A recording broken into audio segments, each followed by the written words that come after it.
Hi friends, welcome back to Pioneer wood stoves. So இன்றைக்கி வந்து பார்த்தீங்கன்னா நம்மளுடைய இன்வெர்ட்ரு ராக்கெட் வுட் ஸ்டவ்வில் வந்து பார்த்தீங்கன்னா தோட்டத்து சமையல். ஸோ இன்றைக்கி வந்து பார்த்தீங்கன்னா ரொம்ப சாலிடான வுட்டை வந்து போட்டு உங்களுக்கு இன்றைக்கி ஒரு சிக்கன் கிரேவி பண்ணி காட்ட போகிறேன்.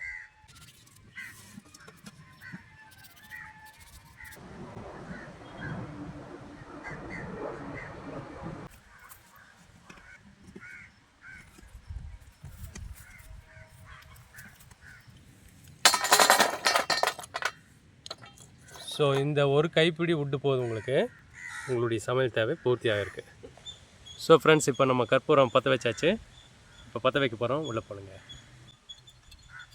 இந்த ட்ரம்மு நிறைச்சி நம்ம வந்து பார்த்திங்கன்னா 1/3 அளவுக்கு வந்து நம்ம வுட்டு வந்து ஃபில் பண்ணியிருக்கிறோம். நம்ம இன்றைக்கி வந்து பார்த்திங்கன்னா யூஎஸ்பி கேபிள் வச்சு பவர் பேங்க்கில் வச்சு நம்ம இன்சர்ட் பண்ணுறோம். ஸோ இது அவுட்டோர் சமையலுங்கிறதுனால நம்ம பவர் சோர்ஸ் இல்லை, அதனால் பவர் பேங்க் வச்சு நம்ம இது பண்ணுறோம். ஸோ பவர் பேங்க்கில் இன்சர்ட் பண்ணியாச்சு.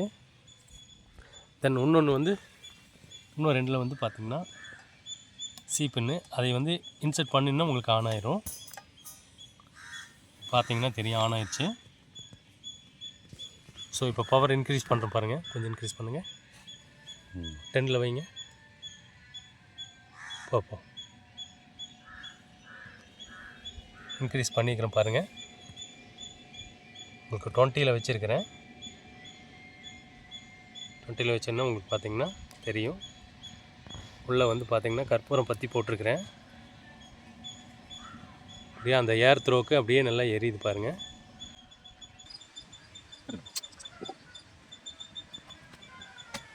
ஸோ ஃப்ரெண்ட்ஸ், நம்ம வந்து பார்த்திங்கன்னா சிக்கன் கிரேவிக்கு பாத்திரம் வச்சுக்கிறோம்.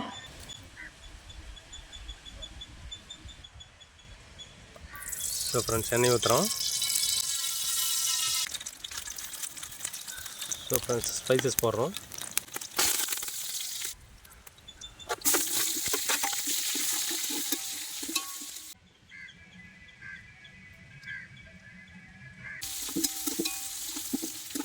ஃப்ளேம் வந்து கம்மியாக தான் வச்சுருக்கிறேன். வெறும் பார்த்திங்கன்னா உங்களுக்கு 20 தான் வச்சுருக்கேன் நான். ஸோ இஞ்சி பூண்டு விழுது ஆட் பண்ணுறோம். ஸோ ஃப்ரெண்ட்ஸ், இப்போ வரைக்கும் நம்ம தாளிப்புக்காக வந்து பார்த்திங்கன்னா 20 தான் வச்சுருக்கிறோம்.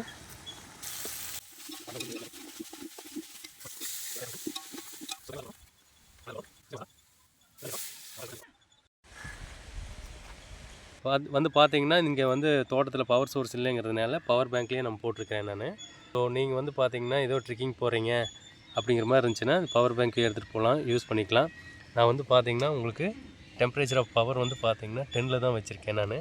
ஸோ அந்த 10க்கே வந்து பார்த்திங்கன்னா உங்களுக்கு நல்லா லோ ஃப்ளேமில் நல்லா எரியுது. இனிமேல் இன்க்ரீஸ் பண்ணலாம், நான் பண்ணல, ஏன்னா அடி பிடிச்சிருங்கிறதுனால நான் பண்ணல. லோ ஃப்ளேமு இந்த காற்றுக்கு வரதுனால கொஞ்சம் லைட்டாக ஒய்டாக பாத்திரம் வேகமாக விழுகுது, உங்களுக்கு பார்த்து தெரியும்.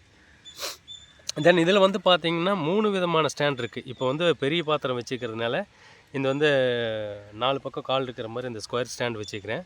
தென் இது வந்து பார்த்திங்கன்னா ஒரு மினிமம் ஒரு 5 or 10 kgs வைக்கிறீங்க அப்படின்னா இந்த ரிங் ஸ்டாண்ட் வச்சுக்கலாம். தென் இது வந்து பார்த்திங்கன்னா அடுத்தது இன்னொரு ஸ்டாண்ட் இது. ஸோ ஒரு சின்ன பாத்திரம், இந்த பால் குண்டா, இந்த மாதிரி சின்ன ஒரு மினி குக்கரு, இந்த மாதிரிலாம் வச்சு நீங்கள் சமைக்கும்போது இந்த ஸ்டாண்டு யூஸ் பண்ணிக்கலாம். ஸோ இந்த கேபிள் வந்து பார்த்திங்கன்னா உங்களுக்கு எதுக்கு அப்படின்னா இந்த பவரில், அதாவது 220 volt பவரில் வந்து செய்யக்கூடிய பின் பண்ணக்கூடிய ஒரு இது பவர் கேபிள் இது அதுலேயும் பண்ணிக்கலாம் நம்ம. ஸோ ஃப்ரெண்ட்ஸ், இப்போ வந்து பார்த்திங்கன்னா கொதி விட்டுருச்சு.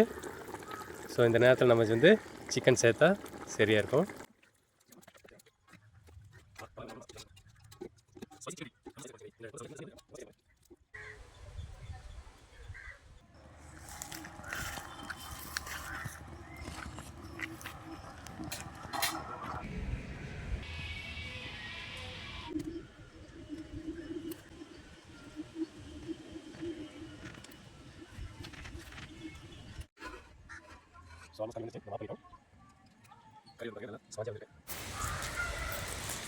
இன்னைக்கு வந்து பார்த்திங்கன்னா தோட்டத்து சமையலில் ஸ்பைசி சிக்கன் செஞ்சுருக்கோம்.